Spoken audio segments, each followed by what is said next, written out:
Hi guys, today we are in our cellar and we want to show you the products that we've made over the summertime.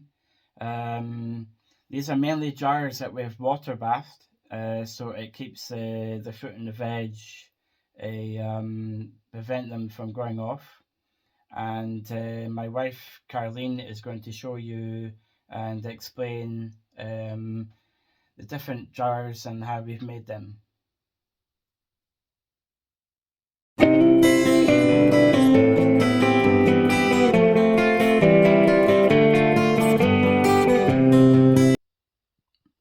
Hi guys, welcome. Dave has already introduced you guys. This is our cellar and I'm going to show you some of the products we've made in the summer, actually throughout the whole year. So we've got a wide variety of stuff here today. I'll show you some of the sauces, some soups, vegetables and everything that we do with the fruit as well.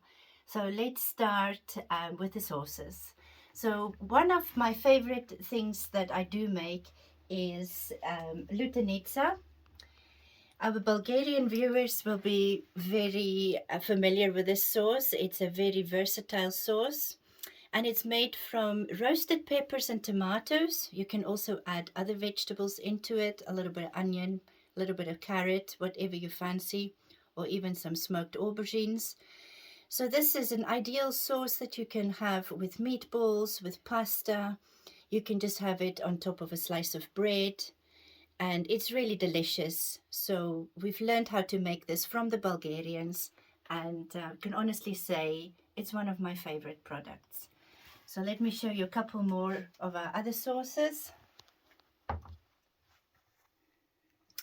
A little bit of mint sauce or mint jelly. This was made from an abundance of mint that we had, and we love this with our roasts. I'm sure all our British viewers would agree with me. A little bit of mint sauce on your roast lamb or something like that.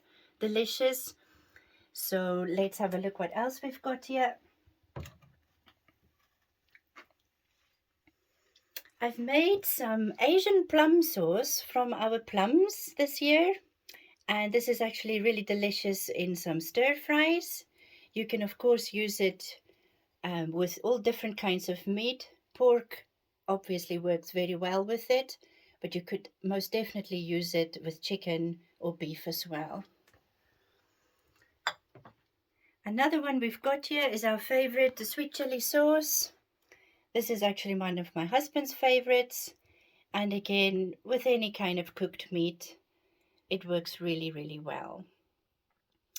So that is most of our condiment sauces.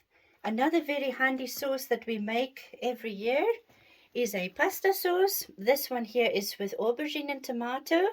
Sometimes I just do a plain tomato sauce. And you literally just boil your pasta, stir the sauce through it, warm it up till it's nice and hot, and it's ready to go. So it's for those lazy evenings where you don't feel like cooking, just open a jar and there you go. The next thing I'd like to show you guys is we've got our own pickles. Obviously very popular here is your dill cucumbers. You can use small cucumbers, gherkins, or you can use the large cucumbers. And it's just a very simple brine recipe that I use. A bit of water, a little bit of salt, and then we also water bath it. You'll see some big chunks of garlic in here. You can add garlic, you can also add dill, anything you like. One more pickle for you guys. This is a bit different. This is zucchini pickles. I found this recipe on an American site on the internet and it's absolutely delicious on sandwiches or just as a condiment with some cold meats or cheeses. It's slightly sweet and slightly sour and the zucchini still has a bit of crunch, which is lovely. I add lots of onions into it and it's really delicious. And we can show you guys how to make these sort of things next year. Absolutely, we will talk you through it. Then I'd like to show you a few salads that I prepare. The first one here is a very South African recipe. It's very popular in South Africa. It's called curried bean salad. It's literally French beans a little bit of onion, a little bit of curry powder, and it's also again sweet and sour in style. It's got a lovely sauce that it's sitting in, and you can serve this with your barbecues even in the summertime. It doesn't only have to be for the winter, but it's an easy salad in the winter. Yep. The next item I'd like to show you is our super greens. I call it super greens because it's just full of goodness, full of vitamins.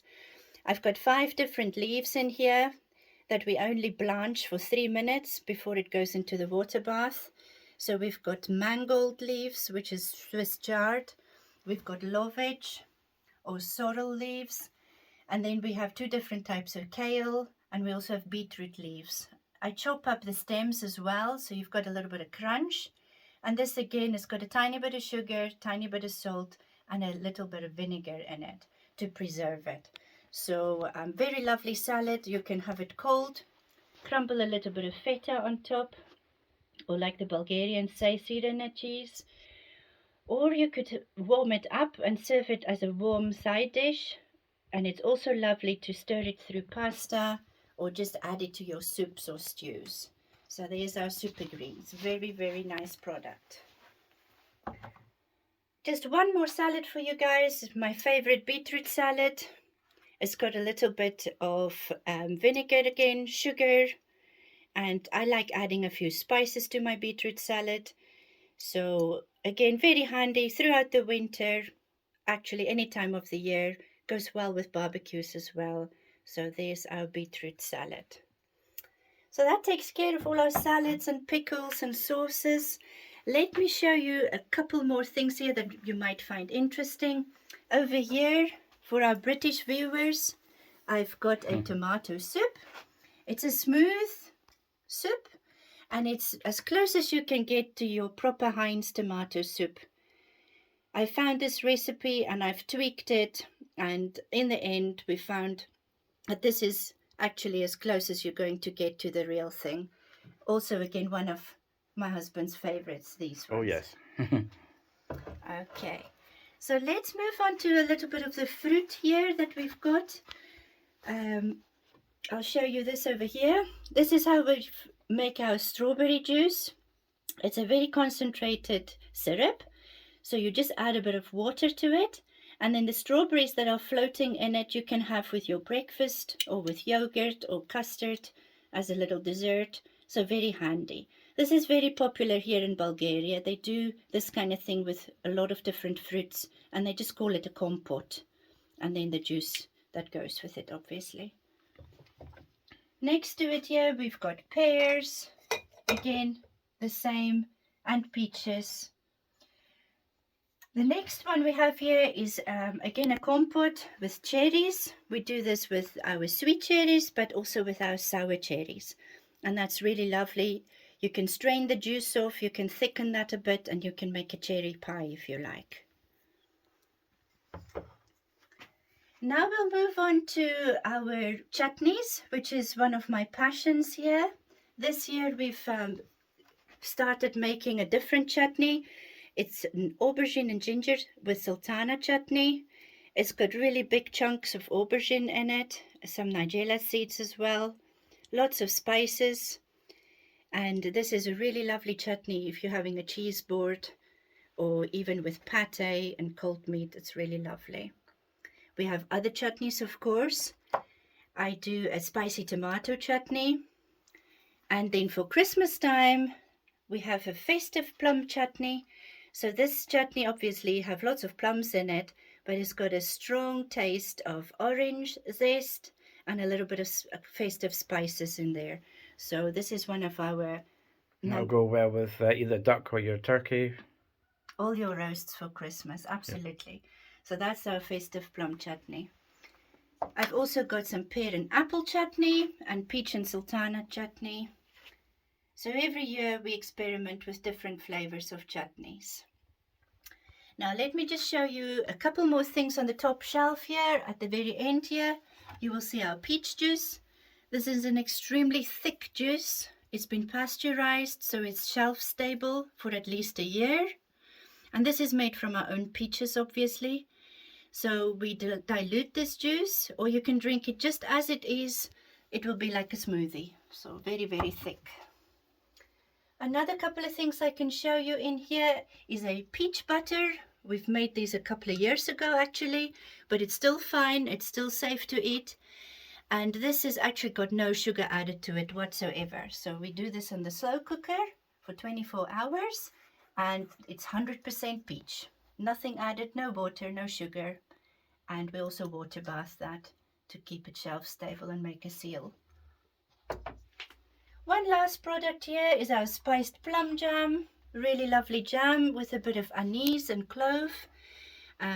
Little bit of toast in the morning with your spiced plum jam, and that's you sorted for the day.